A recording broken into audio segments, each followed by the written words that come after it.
ഈ ക്ലാസ്സിൽ നമ്മൾ പ്രധാനമായിട്ട് 3 കാര്യങ്ങളാണ് കൂട്ടിച്ചേർത്തിരിക്കുന്നത്.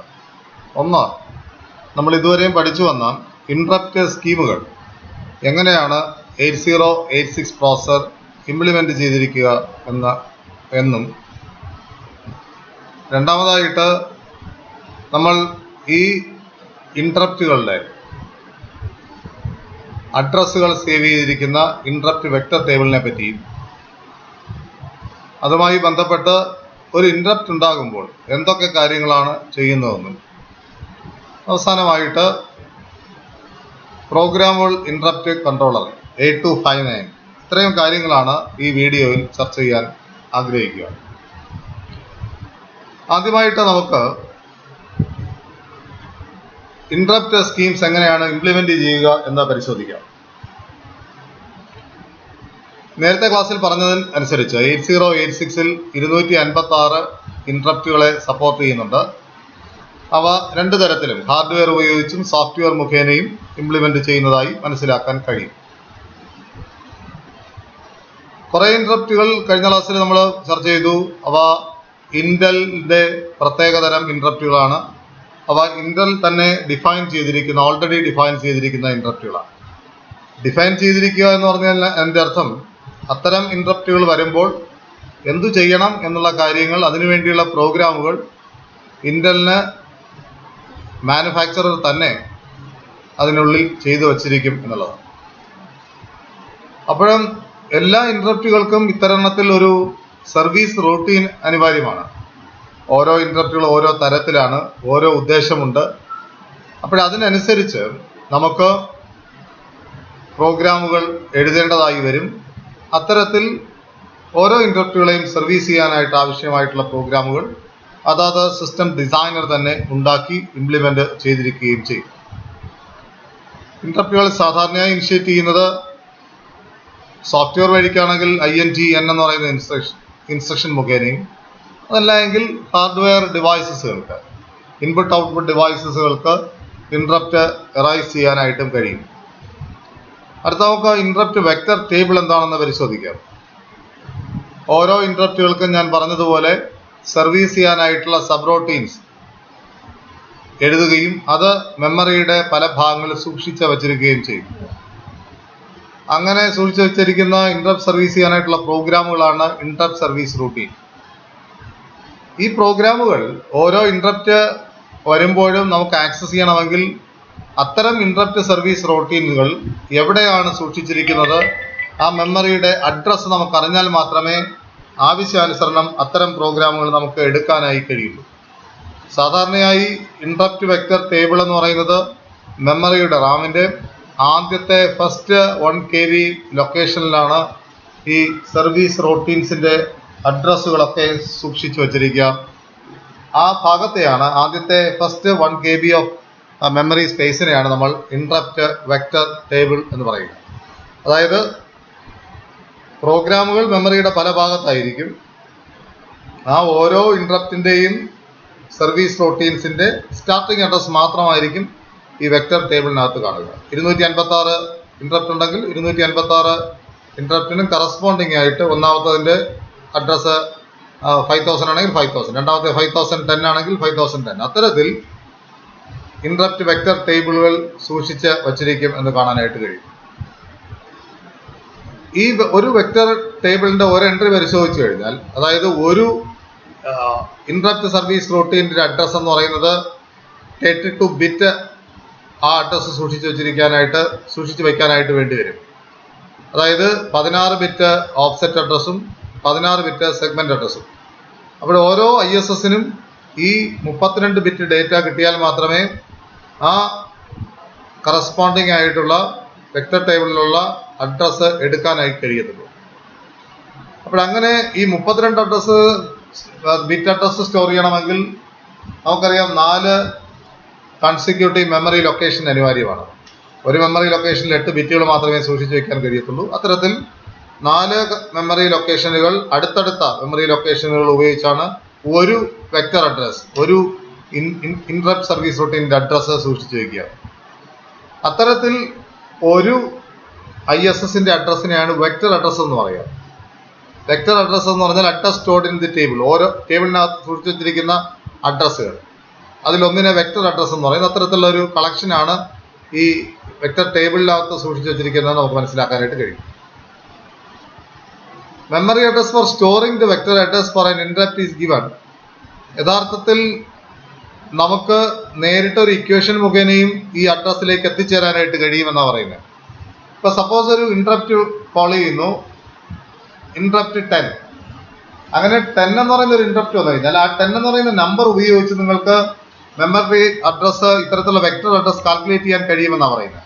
അതിനുവേണ്ടി ചെയ്യേണ്ടത് ആ n എന്ന് പറയുന്ന നമ്പറിനെ 4 കൊണ്ട് മൾട്ടിപ്ലൈ ചെയ്യുക. 4 കൊണ്ട് മൾട്ടിപ്ലൈ ചെയ്തതിന് ശേഷം അതിനോട് ലെഫ്റ്റിലേക്ക് ഈ 4 കൊണ്ട് മൾട്ടിപ്ലൈ ചെയ്യുമ്പോൾ അതൊരു 16 ബിറ്റ് നമ്പറായിട്ട് മാറും. ആ 16 ബിറ്റ് നമ്പറിനെ, അതായത് 10 ആണെങ്കിൽ ഇന്ററപ്റ്റ് 10 ആണെങ്കിൽ 10 × 4 40 എന്ന് കിട്ടും.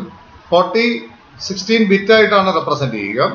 അതിനെ നമുക്ക് 8086 20 ബിറ്റ് അഡ്രസ്സിംഗ് ഉപയോഗിക്കുന്നത് കൊണ്ട് തന്നെ നമുക്ക് 16 ബിറ്റ് മെമ്മറി അഡ്രസ്സിനെ 20 ബിറ്റിലേക്ക് കൺവേർട്ട് ചെയ്യണം. ആ 20 ബിറ്റിലേക്ക് കൺവേർട്ട് ചെയ്യാനായിട്ട് ഉപയോഗിക്കുന്ന പ്രൊസീജിയർ എന്ന് പറയുന്നത്, ഫ്ലാഗ് രജിസ്റ്ററിലെ ഒരു സൈൻ ബിറ്റ് ഉണ്ട്.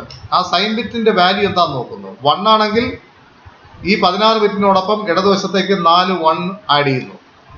സൈൻ ബിറ്റിന്റെ വാല്യൂ 0 ആണെങ്കിൽ 4 0 ബിറ്റുകൾ ആഡ് ചെയ്തിട്ട് 16 ബിറ്റ് അഡ്രസ്സിനെ 20 ബിറ്റ് ആയിട്ടുള്ള അഡ്രസ്സായിട്ട് കൺവേർട്ട് ചെയ്യപ്പെടുന്നു. അപ്പോൾ അങ്ങനെ നമുക്ക് നമ്പറാണ് കിട്ടുന്നതെങ്കിൽ ടൈപ്പ് നമ്പറിനെ 4 കൊണ്ട് മൾട്ടിപ്ലൈ ചെയ്തിട്ട് സൈൻ എക്സ്റ്റെൻഡ് ചെയ്താൽ മതിയാകും. വെക്ടർ അഡ്രസ്സുകൾ സ്റ്റോർ ചെയ്തിരിക്കുന്നത് 4 കൺസിക്യൂട്ടീവ് മെമ്മറി ലൊക്കേഷനിലാണ്. 4 ലൊക്കേഷനിൽ ആദ്യത്തെ 2 ലൊക്കേഷനുകൾ, ഫസ്റ്റ് 2 ലൊക്കേഷനിലകത്ത് lower byte and higher byte of offset address ആയിരിക്കും. ഇവിടെ ആദ്യം 2 ലൊക്കേഷനിൽ സൂക്ഷിച്ചു വയ്ക്കുന്നത് ആദ്യത്തെ bit lower bit of offset address, second bit is high bit of higher order bit of offset address, third location എന്ന് പറയുന്നത് low order bit of segment address, next high order bit of segment base address. അപ്പോൾ ആദ്യം offset അഡ്രസ്സുകൾ, ആ offset അഡ്രസ്സിൽ തന്നെ 2 ഭാഗം, അതിന്റെ law ആദ്യം, ഹൈ രണ്ടാമത്.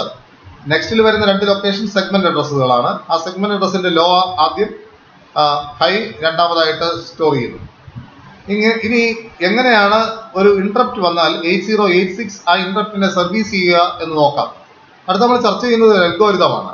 ഒരു ഇന്ററപ്റ്റ് വന്നു കഴിഞ്ഞാൽ XOR ഏതെങ്കിലും ഒരു ഇന്ററപ്റ്റ് ആകട്ടെ, ആ ഇന്ററപ്റ്റ് വന്നു കഴിഞ്ഞാൽ 8086 അതിനെ എങ്ങനെ സർവീസ് ചെയ്യുന്നു? What is the procedure behind it? ഓരോ ഇൻസ്ട്രക്ഷൻ സൈക്കിൾ കഴിയുമ്പോഴും, അതായത് ഓരോ ഇൻസ്ട്രക്ഷനും എക്സിക്യൂട്ട് ചെയ്ത് കഴിയുമ്പോഴും 8086 ചെക്ക് ചെയ്യുന്നു പ്രസൻസ് ഓഫ് ഏതെങ്കിലും ഒരു ഇന്ററപ്റ്റ് റിക്വസ്റ്റ് വന്നിട്ടുണ്ടോ എന്ന് ചെക്ക് ചെയ്യുന്നു. അവിടെ ഒരു പ്രോഗ്രാമിനകത്തുള്ള ഓരോ ഇൻസ്ട്രക്ഷനും എക്സിക്യൂട്ട് ചെയ്യുമ്പോഴും മൈക്രോ പ്രോസസർ ചെക്ക് ചെയ്യുന്നുണ്ട് ഏതെങ്കിലും ഇന്ററപ്റ്റ് റിക്വസ്റ്റ് ഉണ്ടാകുന്നുണ്ടോ. എപ്പോഴെങ്കിലും ഒരു ഇന്ററപ്റ്റ് റിക്വസ്റ്റ് ഉണ്ടായതായി മനസ്സിലാക്കിയാൽ ആദ്യം ചെയ്യുന്ന ജോലി എന്ന് പറയുന്നത് SP, stack pointer is incremented by 2. Stack പോയിന്ററിനെ 2 ബൈറ്റ് ഇൻക്രിമെന്റ് ചെയ്യുന്നു. ഇൻക്രിമെന്റ് ചെയ്തതിനു ശേഷം ഫ്ലാഗ് രജിസ്റ്ററിനെ ആദ്യമായി സ്റ്റാക്കിലേക്ക് പുഷ് ചെയ്യുന്നു. ഞങ്ങൾ ഡേറ്റ സ്ട്രക്ചറിനകത്ത് പഠിക്കുന്നുണ്ട് സ്റ്റാക്കിലെ പുഷ് പോപ്പ് ഓപ്പറേഷൻ. നമ്മൾ നേരത്തെയും പറഞ്ഞു, ഒരു ഇന്ററപ്റ്റ് വന്നു കഴിഞ്ഞാൽ ആദ്യം ചെയ്യേണ്ടത് നിലവിൽ ചെയ്തുകൊണ്ടിരിക്കുന്ന ജോലികൾ, അതിന്റെ സ്റ്റാറ്റസുകൾ സ്റ്റാക്കിനകത്ത് പുഷ് ചെയ്യുക എന്നുള്ളതാണ്. ആ പ്രൊസീജിയറിന് വേണ്ടിയാണ് SP ഡിക്രിമെന്റ് ചെയ്യുന്നു, 2 ഡിക്രിമെന്റ് ചെയ്യുന്നു. ഡിക്രിമെന്റ് ചെയ്തതിനു ശേഷം ഫ്ലാഗ് രജിസ്റ്ററിന്റെ കണ്ടന്റ്, അത് 16 ബിറ്റ് ആണ് ഫ്ലാഗ് രജിസ്റ്റർ. അതിനകത്ത് നമ്മൾ കുറച്ച് ബിറ്റുകൾ ബ്ലാങ്ക് ആയിട്ട് ഇടുന്നുണ്ട്, ബാക്കി 10 ബിറ്റുകൾ മാത്രമേ നമ്മൾ ഉപയോഗിക്കുന്നുള്ളൂ. എന്നിരുന്നാലും ആ ഫ്ലാഗ് രജിസ്റ്ററിന്റെ കണ്ടന്റ് ആണ് ആദ്യം പുഷ് ചെയ്യുന്നത്. അതായത് നമ്മൾ ചെയ്തുകൊണ്ടിരിക്കുന്ന നിലവിലുള്ള ഓപ്പറേഷന്റെ സ്റ്റാറ്റസ് നമ്മൾ പുഷ് ചെയ്യണം. അടുത്തതായിട്ട് the interrupt system is disabled, അല്ലെ? സിസ്റ്റത്തിന്റെ ഇന്ററപ്റ്റ് ഫ്ലാഗ് ഡിസേബിൾ ചെയ്യുന്നു by clearing interrupt flag. IF flag ബിറ്റിനെ ഡിസേബിൾ ചെയ്യുന്നു, 0 ആക്കുന്നു. അതായത് ഇപ്പോൾ ഒരു ഇന്ററപ്റ്റ് സർവീസ് ചെയ്തുകൊണ്ടിരിക്കുകയാണ്, മറ്റൊരു ഇന്ററപ്റ്റിന് സർവീസ് ചെയ്യാനുള്ള സ്കോപ്പില്ല. അതുകൊണ്ട് അതറിയാനായിട്ട് ഇന്ററപ്റ്റ് ഫ്ലാഗിനെ ഡിസേബിൾ ചെയ്യുന്നു. അതിനുശേഷം സിംഗിൾ സ്റ്റെപ്പ് ട്രാപ്പ് ഫ്ലാഗിനെ ഡിസേബിൾ ചെയ്യുന്നു, അത് ക്ലിയർ ചെയ്യുന്നു. അപ്പോൾ IF ഫ്ലാഗും ട്രാപ്പ് ഫ്ലാഗും നമ്മൾ ക്ലിയർ ചെയ്തു.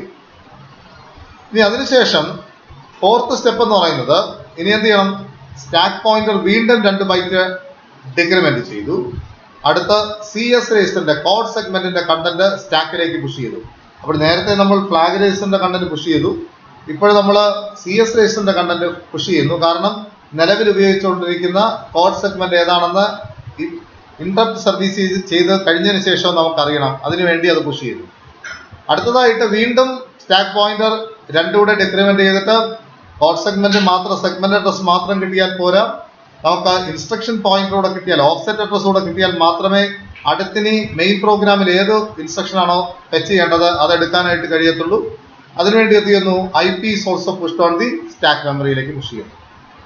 ഇനി ഇത് സോഫ്റ്റ്വെയർ ഇന്ററപ്റ്റുകൾ വരുമ്പോഴാണ് ഈ പ്രൊസീജിയറിന്റെ ആവശ്യം. അടുത്തത് ഹാർഡ്വെയർ ഇന്ററപ്റ്റ് ആണ് വരുന്നതെങ്കിൽ, ഈ ഡിറ്റക്ട് ചെയ്തിരിക്കുന്ന ഇന്ററപ്റ്റ് ഹാർഡ്വെയർ ഇന്ററപ്റ്റ് ആണെങ്കിൽ പ്രോസസർ ഒരു ഇന്ററപ്റ്റ് അക്നോളജ്മെന്റ് സൈക്കിൾ റൺ ചെയ്യും. അത് ചെയ്യുന്നതിന്റെ ഉദ്ദേശം എന്ന് പറയുന്നത് ഇന്ററപ്റ്റിന്റെ ടൈപ്പ് നമ്പർ കിട്ടാൻ വേണ്ടിയാണ്.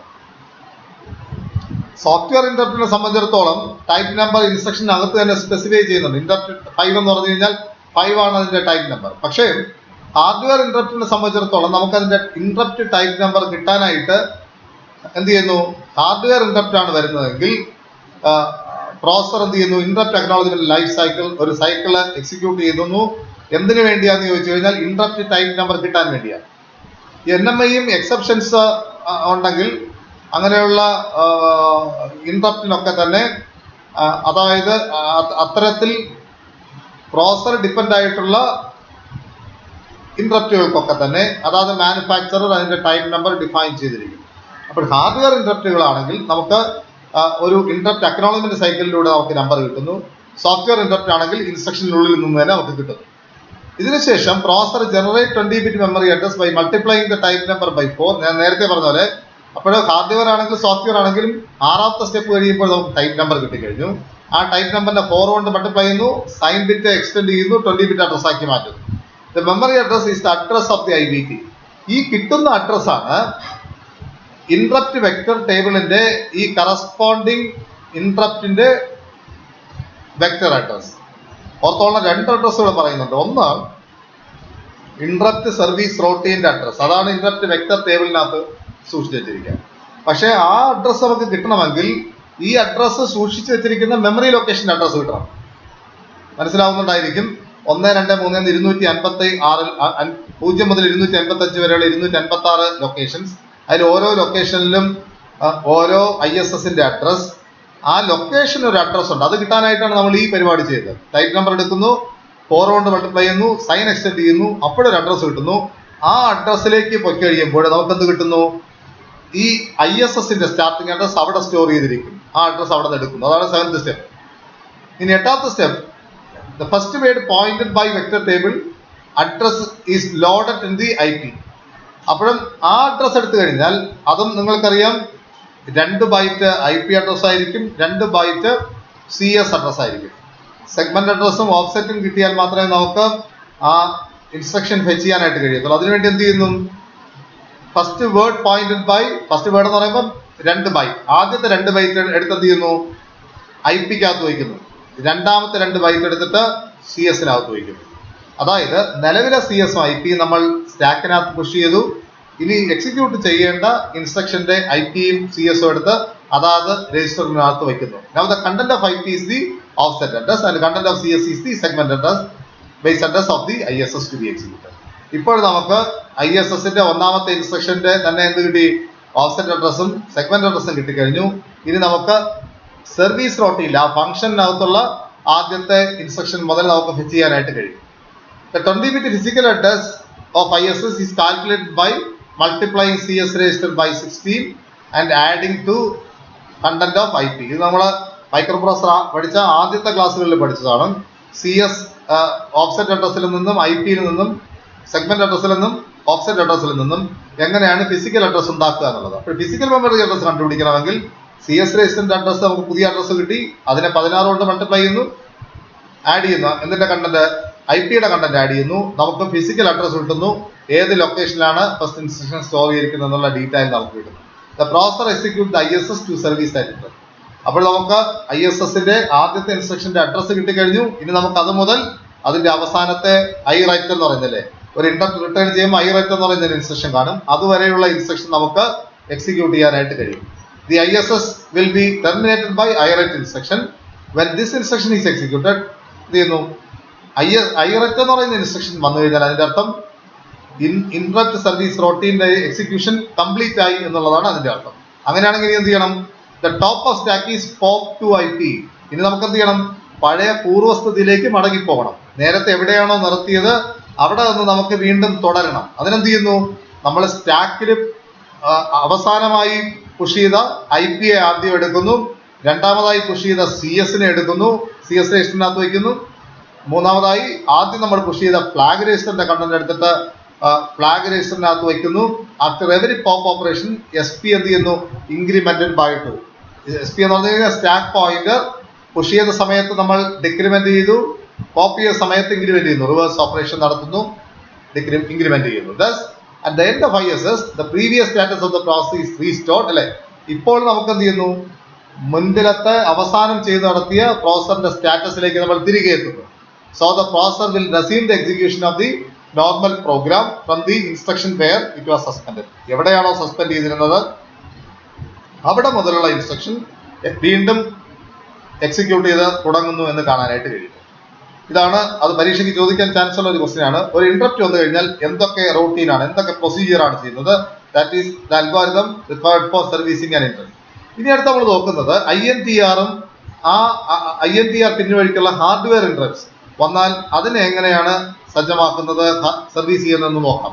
The hardware interrupt INTR can be used by any external device. അല്ലെ, നമ്മൾ കഴിഞ്ഞ ദിവസം പറഞ്ഞു ഏതൊരു എക്സ്റ്റേണൽ ഡിവൈസിനും INTR എന്ന് പറയുന്ന ഫിസിക്കൽ പിന്നിലൂടെ ഒരു ഇന്ററപ്റ്റ് റൈസ് ചെയ്യാനായിട്ട് കഴിയും.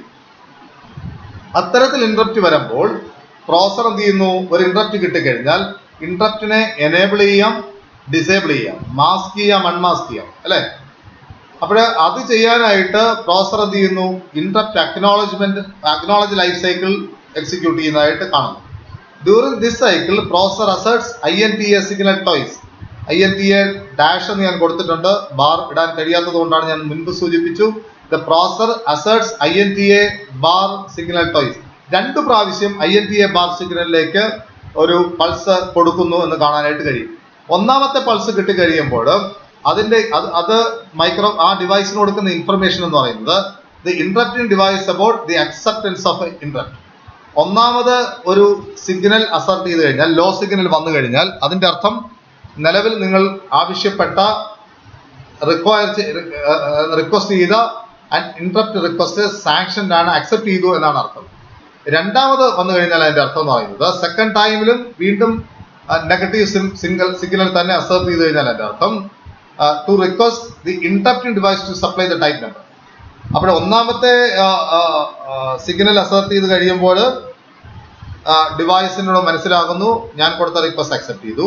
രണ്ടാമത്തെ കൊടുത്തു കഴിയുമ്പോൾ മനസ്സിലാവുന്നു നിങ്ങളിപ്പോൾ എന്ത് ചെയ്യണം, ടൈപ്പ് നമ്പർ, ഏത് ടൈപ്പ് ഓഫ് ഇന്ററപ്റ്റ് ആണ് എക്സിക്യൂട്ട് ചെയ്യേണ്ടത് ആ ടൈപ്പ് നമ്പർ കൊടുക്കാനാണ് രണ്ടാമതും അത് സിഗ്നൽ അസർട്ട് ചെയ്യുന്നത്. To read the type number from the low order database. അപ്പോഴും അത് കഴിയുമ്പോൾ എന്ത് ചെയ്യുന്നു, ആ ഇന്ററപ്റ്റ് ആവശ്യപ്പെട്ട ഡിവൈസ് ഏത് ടൈപ്പ് നമ്പർ ആണോ ആ ടൈപ്പ് നമ്പർ എടുത്ത് എന്ത് ചെയ്യുന്നു, ഡേറ്റാബേസിൽ വയ്ക്കുന്നു. പ്രോസസർ ഡേറ്റാബേസിലുള്ള കണ്ടന്റ് റീഡ് ചെയ്യുന്നു. റീഡ് ചെയ്ത് കിട്ടുന്ന കണ്ടന്റ് ഡേറ്റാബേസ് എന്തെന്ന് മനസ്സിലാകുന്നു, നിലവിൽ അടുത്ത സർവീസ് ചെയ്യാനായിട്ട് പോകുന്ന ഇന്ററപ്റ്റിന്റെ ടൈപ്പ് നമ്പർ ആണെന്ന് മനസ്സിലാക്കുന്നു. Therefore, processor expects type number on low order database whenever it is interrupted through INTR input signal. അപ്പോൾ INTRലൂടെ വന്ന ഇൻപുട്ട് ചെയ്ത ഇന്ററപ്റ്റിന്റെ ടൈപ്പ് നമ്പർ ഡേറ്റാബേസിൽ നിന്നും പ്രോസസർ എടുക്കുകയും ചെയ്യുന്നു എന്ന് കാണാനായിട്ട് കഴിയും. ഇനി ഈ യൂണിറ്റ് അവസാനിപ്പിക്കുന്നത് പ്രോഗ്രാമബിൾ ഇന്ററപ്റ്റ് കൺട്രോളർ എന്ന് പറയുന്ന ഇന്റലിന്റെ 8259 പ്രോസസറിന്റെ പർപ്പസ് പറഞ്ഞിട്ടാണ് ഈ ചാപ്റ്റർ ക്ലോസ് ചെയ്യാൻ, ഈ മോഡ്യൂൾ ക്ലോസ് ചെയ്യാനായിട്ട് പോകുന്നത്. രണ്ടാമത്തെ module. It is use to expand interrupts of the 8086 പ്രോസസറിന്റെ നിലവിൽ ഒരു പിന്ന് മാത്രമേ ഉള്ളൂ INTR എന്ന് പറയുന്നത് റിക്വസ്റ്റ് ചെയ്യാനായിട്ട്. അപ്പോൾ അതിനെ അത്തരത്തിലുള്ള ഇന്ററപ്റ്റുകളെ, ഹാർഡ്വെയർ ഇന്ററപ്റ്റുകളുടെ എണ്ണം കൂടുതൽ വന്നു കഴിഞ്ഞാൽ അത് ഹാൻഡിൽ ചെയ്യാൻ വേണ്ടിയിട്ടാണ് actually programmable interrupt controller micro പ്രോസസറിനുള്ളിൽ ഉപയോഗിക്കുന്നത്. 8259 ക്യാൻ അക്സെപ്റ്റ് 8 ഇന്ററപ്റ്റ് റിക്വസ്റ്റ് ചെയ്യാനായിട്ട് കഴിയും. റിക്വസ്റ്റ് നമുക്ക് കണക്ട് ചെയ്യാനായിട്ട് കഴിയും. And allow 1 by 1 to the processor. അപ്പോൾ നിലവിൽ പ്രോസസറിനകത്ത് ഒരു INTR റിക്വസ്റ്റ് ചെയ്യാനായിട്ട് ഒരു INTR പിന്നും സർവീസ് ചെയ്യാനായിട്ട് അക്നോളജ് ചെയ്യാനായിട്ട് ഒരു INTA പിൻ. അപ്പോൾ യഥാർത്ഥത്തിൽ നമുക്ക് നോക്കി ഒറ്റ നോട്ടത്തിൽ മനസ്സിലാക്കാനായിട്ട് കഴിയും ഇത്തരത്തിൽ ഒരു പിന്ന് വെച്ചിട്ട് നമുക്ക് ഒരു ഡിവൈസ് മാത്രമേ ഇന്ററപ്റ്റ് എറൈസ് ചെയ്യാനായിട്ട് കഴിയത്തുള്ളൂ. പക്ഷേ PICയുടെ സഹായം ഉണ്ടെങ്കിൽ, പ്രോഗ്രാമബിൾ ഇന്ററപ്റ്റ് കൺട്രോളറിന്റെ സഹായം ഉണ്ടെങ്കിൽ നിങ്ങൾക്ക് 8 ഡിവൈസുകൾ ഈ ഇതിലേക്ക് കണക്ട് ചെയ്യാനായിട്ട് പറ്റും. എന്നിട്ട് ഒരു പിൻ എന്ത് ചെയ്താൽ മതി, പ്രോസസറിലേക്ക് കൊടുത്താൽ മതി. That is connected with INTR പിൻ. ഉദാഹരണമായി പറഞ്ഞു കഴിഞ്ഞാൽ നമുക്ക് ഒരു സോക്കറ്റേ ഉള്ളൂ, 3 ഡിവൈസിലേക്ക് പവർ കൊടുക്കണം. നമ്മൾ എന്ത് ചെയ്യുന്നു, ഒരു സ്വിച്ച് ബോർഡ് മേടിച്ചു വെക്കുന്നു. സ്വിച്ച് ബോർഡിൽ പല കണക്ഷനുണ്ട്. എന്നിട്ട് ഒരു പിന്നെടുത്ത് നമ്മൾ എന്ത് ചെയ്യുന്നു, പ്ലഗിലേക്ക് കൊടുക്കുന്നു. ഇതുപോലെ ഒറ്റ പിന്ന് മാത്രമേ മൈക്രോ പ്രോസസർ നമുക്ക് ഇന്ററപ്റ്റ് എനേബിൾ ചെയ്യാനായിട്ട് കഴിയുള്ളൂ. അത്തരം സാഹചര്യത്തിൽ ഒന്നിലധികം ഡിവൈസിന് ഇന്ററപ്റ്റ് ജനറേറ്റ് ചെയ്യാനായിട്ട് ആവശ്യമുണ്ടെങ്കിൽ നമുക്കൊരു PIC ഉപയോഗിച്ചാൽ മതി. PICയിലേക്ക് 8 ഇൻപുട്ട് റിക്വസ്റ്റ് പിന്നുകൾ നമുക്ക് കണക്ട് ചെയ്യാം. അതിൽ നിന്നും ഒരു പിന്ന് മാത്രമേ ഔട്ടിലേക്ക് പോകത്തുള്ളൂ. അത് INTR പിന്നുമായിട്ട് കണക്ട് ചെയ്യുന്നു. The interrupt controller can be used to in cascade mode in the system to expand interrupt to up to 64. Suppose ഇപ്പോൾ ഞാൻ പറഞ്ഞ രീതി വെച്ച് ഒരു ഇന്ററപ്റ്റ് കൺട്രോളർ നിങ്ങൾ മേടിച്ചു വെച്ചാൽ അല്ലെങ്കിൽ ആഡ് ചെയ്ത് കഴിഞ്ഞാൽ 8 ഡിവൈസിന് നിങ്ങൾക്ക് ഇന്ററപ്റ്റ് ചെയ്യാനായിട്ട് കഴിയും. 8 ഡിവൈസ് ഇതുമായിട്ട് കണക്ട് ചെയ്യാൻ പറ്റും. പക്ഷേ നമുക്ക് 8ൽ കൂടുതൽ ഇന്ററപ്റ്റ് ആവശ്യകത ഉണ്ടെന്ന് കരുതുക. ഇപ്പൊ എനിക്കൊരു 10 ഡിവൈസ് ഞാൻ കണക്ട് ചെയ്തു. 10 ഡിവൈസിനും എനിക്ക് ഇന്ററപ്റ്റ് എറൈസ് ചെയ്യണമെങ്കിൽ മറ്റു പോം വഴികളൊന്നുമില്ല. അങ്ങനെയാണെങ്കിൽ നിങ്ങൾക്ക് ഇന്ററപ്റ്റ് കൺട്രോളർ PICയെ തന്നെ നിങ്ങൾക്ക് കാസ്കേഡ് ചെയ്യാൻ പറ്റും. അതായത് ഉദാഹരണം പറഞ്ഞു കഴിഞ്ഞാൽ അപ് ടു 64 എന്നാണ് പറയുന്നത്. യഥാർത്ഥത്തിൽ 8 PICകൾ മേടിക്കുക, പ്രോഗ്രാമുകൾ ഇന്ററപ്റ്റ് കൺട്രോളർ മേടിക്കുക. അപ്പോഴേ 8 ഇന്ററപ്റ്റ് കൺട്രോൾ മേടിച്ചാൽ ഒന്നിലെ 8 ഡിവൈസിന് ഇന്ററപ്റ്റ് ചെയ്യാമെങ്കിൽ 8 കൂടെ എത്ര പിന്നുകൾ എത്ര ഡിവൈസ് കണക്ട് ചെയ്യാൻ പറ്റും? 64 ഡിവൈസ് കണക്ട് ചെയ്യാൻ പറ്റും അല്ലെ? അപ്പോഴങ്ങനെ അതിനെല്ലാം കൂടെ വേറൊരു PICയിൽ കണക്ട് ചെയ്ത് കഴിഞ്ഞാൽ ആ PICയുടെ ഒറ്റ പിന്നെടുത്തിട്ട് INTR കൊടുത്താൽ മതി. അങ്ങനെ നിങ്ങൾക്ക് കാസ്കേഡ് ചെയ്ത് പാരലായിട്ട് കണക്ട് ചെയ്തിട്ട് നിങ്ങൾക്ക് 64 പ്രോഗ്രാം ഇന്ററപ്റ്റുകളെ 8086 കൂട്ടിച്ചേർക്കാനായിട്ട് കഴിയുമെന്നാണ് പറയുന്നത്. ഇനി ഇതിന്റെ ഫീച്ചേഴ്സ് എന്താണെന്ന് നോക്കി കഴിഞ്ഞാൽ it is program to work either to 8085 or 86. 8085ലും 86ലും ഇതിനെ നമുക്ക് ഉപയോഗിക്കാനായിട്ട് കഴിയും. അതിന് ആവശ്യമായിട്ടുള്ള പ്രോഗ്രാമിംഗ് നടത്തിയാൽ മതി അല്ലെ? നമുക്ക് ചില പ്രോഗ്രാമുകളുടെ സഹായത്തോടെ 8085ലും 86ലും ഈ PICകളെ ഉപയോഗിക്കാനായിട്ട് കഴിയും. It manages 8 interrupts according to the instruction written into the control register. Control രജിസ്റ്ററിൽ സൂക്ഷിച്ചിരിക്കുന്ന നിർദ്ദേശത്തിന്റെ ഇൻസ്ട്രക്ഷന്റെ കണ്ടന്റിന്റെ അടിസ്ഥാനത്തിൽ നമുക്ക് 8 ഇന്ററപ്റ്റുകളെ മാനേജ് ചെയ്യാനായിട്ട് കഴിയും. ഇന്ററപ്റ്റ് വെക്ടർ അഡ്രസ്സും പ്രോഗ്രാമുകളാണ്. നമ്മൾ ആഗ്രഹിക്കുന്ന വെക്ടർ അഡ്രസ്സുകൾ നമുക്ക് ഈ രജിസ്റ്ററിന്റെ കൺട്രോൾ രജിസ്റ്ററിനുള്ളിൽ എടുത്തു വയ്ക്കാൻ പറ്റും. അതാണ് അതിന്റെ പ്രോഗ്രാമുകൾ കൊണ്ട് ഉദ്ദേശിക്കുന്നത്. കസ്റ്റമൈസ് ചെയ്യാനായിട്ട് കഴിയുന്നു എന്നുള്ളതാണ്. The priorities of the interrupts are also പ്രോഗ്രാമുകൾ. ഈ ഇന്ററപ്റ്റിനെ ഇതിനകത്ത് കണക്ട് ചെയ്യുന്ന ഇന്ററപ്റ്റുകളെ നമുക്ക് പ്രയോറിറ്റൈസിങ് ചെയ്യാം. നമുക്ക് തീരുമാനിക്കാം ഏത് ഇന്ററപ്റ്റിനാണ് ഹൈ പ്രയോറിറ്റി കൊടുക്കണം, ഏതിന് ലോവർ കൊടുക്കണം. That also can be decide. അതും ഒരു അഡ്വാൻറ്റേജ് ആയിട്ട് തോന്നുന്നു. The different operating modes which decides the priorities in auto rotation mode, specific rotation mode and fully nested mode. 3 മോഡുകളിൽ 8259 വർക്ക് ചെയ്യുന്നുണ്ട്. Automatic rotation, specific rotation and fully nested mode. ഈ 3 മോഡുകളിൽ നമുക്ക് ചെയ്യാനായിട്ട് കഴിയും, പ്രോഗ്രാം ചെയ്യാനായിട്ട് കഴിയും. ഇന്ററപ്റ്റുകളെ മാസ്ക് ചെയ്യാനും അൺമാസ്ക് ചെയ്യാനും ഓരോ ഇന്ററപ്റ്റുകളെയും പ്രത്യേകിച്ച് ചെയ്യാനായിട്ടുള്ള സംവിധാനം 8259ലുണ്ട്. 8259 is programmed to accept either level triggered interrupt signal or edge triggered അല്ലെ? എഡ്ജ് ട്രിഗേർഡോ ലെവൽ ട്രിഗേർഡോ ആയിട്ടുള്ള ഇന്ററപ്റ്റുകൾ അക്സെപ്റ്റ് ചെയ്യാനായിട്ട് 8259 കഴിയും. ലെവൽ ട്രിഗേർഡ് എന്ന് പറഞ്ഞു കഴിഞ്ഞാൽ 0 ആകുമ്പോഴോ 1 ആകുമ്പോഴോ ട്രിഗർ ചെയ്യുന്ന അല്ലെങ്കിൽ എനേബിൾ ചെയ്യപ്പെടുന്ന സിഗ്നൽ, ഇന്ററപ്റ്റ് സിഗ്നലുകൾ. എഡ്ജ് ട്രിഗേർഡ് എന്ന് പറഞ്ഞു കഴിഞ്ഞാൽ എപ്പോഴാണോ ട്രാൻസിഷൻ ഉണ്ടാകുന്നത്, 0യിലേക്ക് നിന്നും 1ലേക്ക് പോകുന്ന എഡ്ജോ അല്ലെങ്കിൽ 1ൽ നിന്നും 0യിലേക്ക് വരുന്ന എഡ്ജോ, അത്തരത്തിലുള്ള എഡ്ജുകളിൽ ട്രിഗർ ചെയ്യുന്നതാണ്, എനേബിൾ ചെയ്യപ്പെടുന്നതാണ് എഡ്ജ് ട്രിഗേർഡ് ഇന്ററപ്റ്റ് സിഗ്നൽ. അത് ഏത് തരമാണെങ്കിലും 8259 സപ്പോർട്ട് ചെയ്യുന്നത്.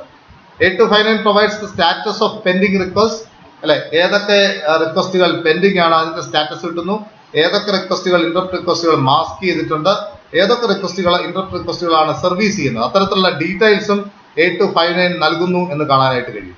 ക്യാൻ ബി കാസ്കേഡ് നേരത്തെ പറഞ്ഞതിനാണ് accept maximum of 64 interrupts.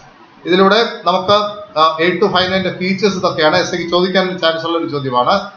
What are the features of 8259? Explain 8259 with an example അല്ലെ? അത്തരത്തിൽ നമുക്ക് ചോദ്യങ്ങൾ ഉണ്ടാകാനായിട്ട് ചാൻസ് ഉണ്ട്. വളരെ ശ്രദ്ധിച്ച് മനസ്സിലാക്കാനായിട്ട് ശ്രമിക്കുക. Thank you so much.